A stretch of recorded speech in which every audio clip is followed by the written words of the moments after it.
A 2011 Ford F-150 Platinum, and I was noticing on the passenger side door that whenever certain bass frequencies would occur, that I'd have a vibration in the door. Wasn't sure where it came from. Took off the door panel and I looked it over, and I found here on this bracket that it's not put down all the way, and that's the way it came from the factory. So now I just pushed it on and it snapped into place.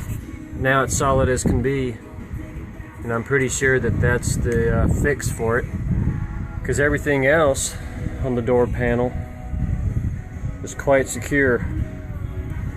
The quality is really good on this truck. But looking everything over,